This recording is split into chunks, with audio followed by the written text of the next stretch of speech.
یکی از عامل‌هایی که علم به وجود آمده است این ترس است. یعنی یک حادثه کیهانی به وجود می‌آید، مردم وقتی که سببش را نمی‌دانند می‌ترسند.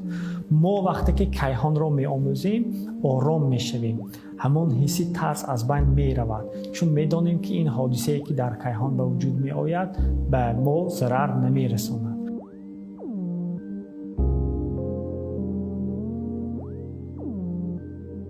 من رضای بهرامزاد، خادم پیشبری علمی انستیتوت فیزیک و تکنیکی به نام سلطان معرفی اکادمی ملی علم‌های تاجیکستان. عین حال همچون محقق، همچون خادم علمی به آموزش اصولهای نوی به قیدگیری و آموزش نورهای کیهانی، مخصوصا گاما کوانت‌های بلند انرژی مشغول هستم. از زمانی که من دانشجو شدم با بسیار مردم روبرو می آمدم که درباره حادثه‌های عادی طبیعت معلومات کافی نداشتند، یعنی تصورات آنها نادرست بود.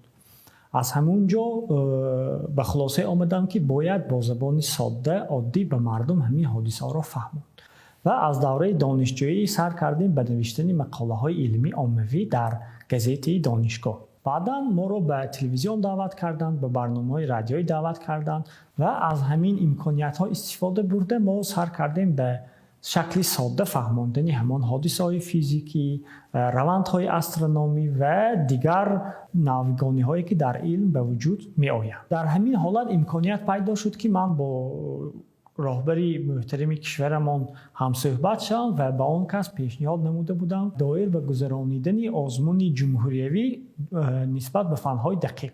فرمانی حکومت صادر گردید، آزمون علم فروغ معرفت تشکیل کرده شد و امید میکنم که این آزمون برای ما خوانندگان بالیاقت را معرفی میکند و آینده آنها برای رشد و نموی وطن عزیزمان سهم خودشان را میگذارند. در آینده نقشه های زیادی دارم. این نقشه اولی من این حمایه رساله نامزدی میباشد و برآوردن علم تاجیک به سطح بین المللی، در سطحی که در دانشگاه‌های هاروارد و استنفورد و آکسفورد و کمبریج اعتراف کنند، نتیجه های ما را خوانند و از آن استفاده کنند.